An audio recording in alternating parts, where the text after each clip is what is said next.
पाठाचे नाव पावनखिंड. राजे गडावरून निसटून गेल्याची खात्री होताच खानाच्या छावणीत गोंधळ उडाला.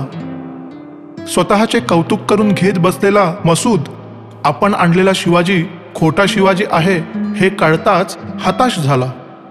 संतापाने त्याने पुन्हा फौज गोळा केली आणि मध्यरात्रीनंतर तो विशाळगडाच्या वाटेला लागला. सिद्दी जोहरला नक्की काही उमजत नव्हते.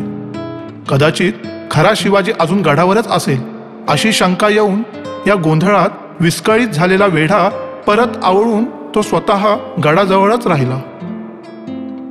विशाळगडाच्या वाटेवर कुठेतरी पहाट होत होती. राजांची पालखी दौडीने पळवली जात होती.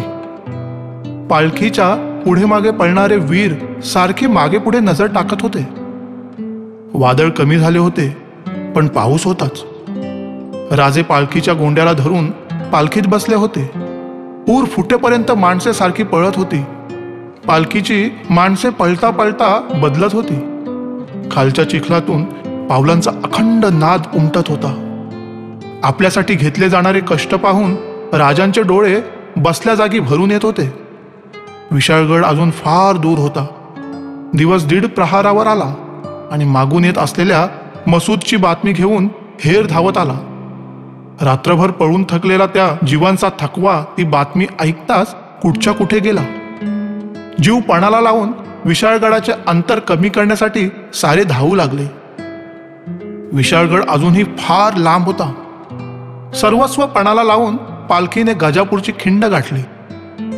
खिंडीपासून गडाचे अंतर अजून 3 कोसांचे होते. मागून येत असलेला शत्रू तर दृष्टीपथात आला होता. 1,500 दळ घेऊन मसूद त्वेषाने चालत येत होता. गजापूरच्या घोडखिंडीजवळ राजे आले आणि त्यांना बातमी लागली. विशाळगडाला सुर्वे आणि जसवंत सिंग वेढा देऊन बसले आहेत. गडावर पोहोचायचे झालेच तर सुर्व्यांचा वेढा फोडूनच वर जायला हवे होते. मागून मसूद येत होता. वेढा फोडायचा कुणी? राजांबरोबर 600च्या आसपास पायदळ.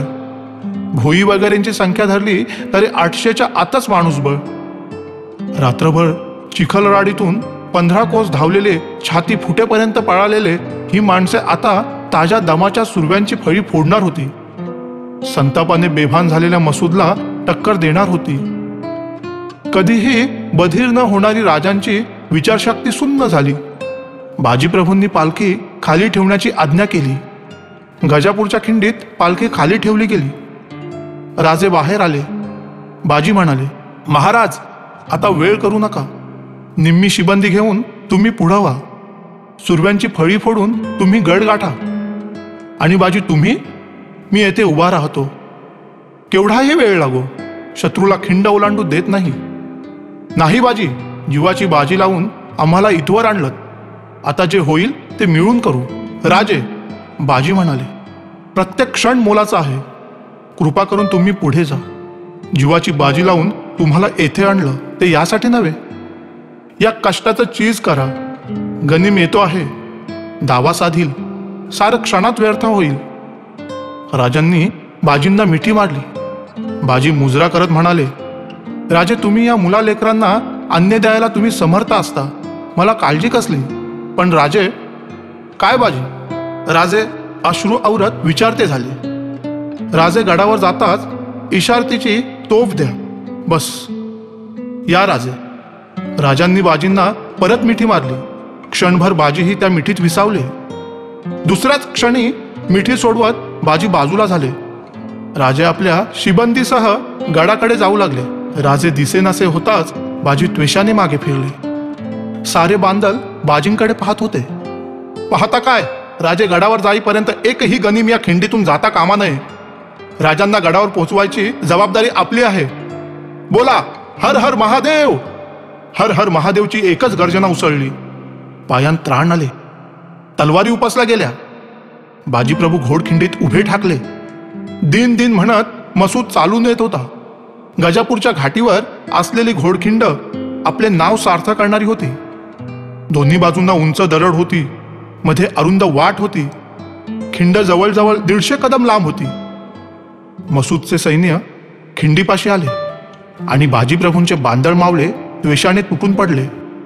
एकच कापाकापी सुरू झाली. मसूदचे सैन्य हटले. बाजीप्रभूंचे आघाडीचे मावळे मागे हटले. पाठीमागचे पुढे सरकले. थोड्या थोड्या अवधीने मसूदचे सैन्य हल्ला करत होते. बाजींचे सैन्य प्रतिकार करत होते. यात प्रहर उलटला.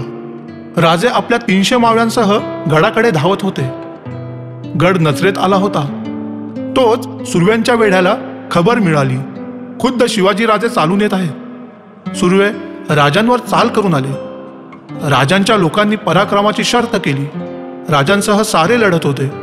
हळूहळू सुर्व्यांचा विरोध कमी होऊ लागला. त्यांचे सैन्य हटू लागले. हीच संधी घेऊन हर हर महादेवची गर्जना गडापर्यंत पोहोचली. सुर्व्यांचा वेढा कापून राजे आपल्या जखमी मावळ्यांसह विशाळगडाकडे धावू लागले. गडावर भगवा झेंडा फडकत होता. क्षणाक्षणाला किल्ला जवळ येत होता. प्रत्येक मावळ्याला आयुष्याचे सार्थक झाल्यासारखे वाटत होते. राजे सुटले होते, पण बाजी पुरे अडकले होते. बाजींची 300ची फौज आता निम्मीही राहिली नव्हती. ज्याला जखम झाली नाही असा मावळा दिसत नव्हता. बाजी रक्तबंबाळ झाले होते. पागोटे केव्हाच पडले होते. बलदंड शरीराचे बाजी शत्रूवर त्वेषाने फिरंग चालवत होते. डोईच्या संजाबातून मानेवर शेंडीचा झुपका रुळत होता. बाजींच्या अंगी वीरश्री संचारली होती. 3 प्रहर होत आले तरी खिंड काबीज होत नव्हती. दरहट चढण्याचा प्रयत्न केला तरी त्यात यश येत नव्हते. मसूद संतापला होता, पण त्याचे काही चालत नव्हते. लढाईचे असे रूप त्याने आजवर पाहिले नव्हते. आतापर्यंत खिंडीवर तुटून पडणारे लोक खिंड जवळ येताच बचावाचे धोरण धरत दबकत पुढे सरकत होते. बाजींनी आता विटा हाती घेतला होता. खिंडीपासून काही अंतरावर विटा गनिमांचा वेध अचूक घेत होता. खिंडीच्या दारात अजिंक्य आत्म्यांचे कडे उभे ठाकल्याचा भास होत होता. मसूदने बंदूक आणायला फरमावले. बंदूक आणली गेली. नेमबाजाने नेम धरला आणि बार झाला. गोळी छाताडाला लागली. बाजी त्या धक्क्याने मागे कोसळले. बाजींना मागे आणले गेले. मावळे पुढे सरकले. खिंड परत अजिंक्यच राहिली. बाजी शुद्धीवर आले. वर धुरकट आकाश दिसत होते. त्यांनी विचारले, तोफ झाली? नकारार्थी माना हलल्या. बाजी उठू लागले. जखमांनी माखलेल्या वर्मी झालेल्या घावाने घायाळ बनलेल्या बाजींना कुणीतरी म्हणाले, बाजी तुम्ही उठू नका, आम्ही खिंड राखतो. तोफ झाली नाही म्हणत सारे बळ एक वटून बाजी उठले. त्यांनी माणसांना बाजूला सारले. धडपडत हातातल्या विट्यावर तोल सावरीत बाजी झोकांड्या देत गरजले. गोळी लागली म्हणून काय झाले? राजे गडावर पोचले नाहीत आणि बाजी मरतो? बाजी वाट काढीत खिंडीच्या प्रवेशद्वाराशी गेले. बाजींनी विटा हाती पेलला. रक्तबंबाळ बाजी समोर दिसताच पुढे येणारे गनिम मागे हटले. तोच गडावरून तोफेचा आवाज आसमंतात कडाडला. बाजींच्या चेहऱ्यावर हसू उमटले. बाजी पुटपुटले. राजे गडावर पोहोचले. आपली फत्ते झाली. हा आहे इयत्ता 6वीच्या जुन्या मराठी पुस्तकातील पावनखिंड धडा. या धड्याचे लेखक रणजित देसाई हे आहेत. अशाच नवनवीन जुन्या मराठी कथा ऐकण्यासाठी आमच्या चॅनलला सबस्क्राईब करा.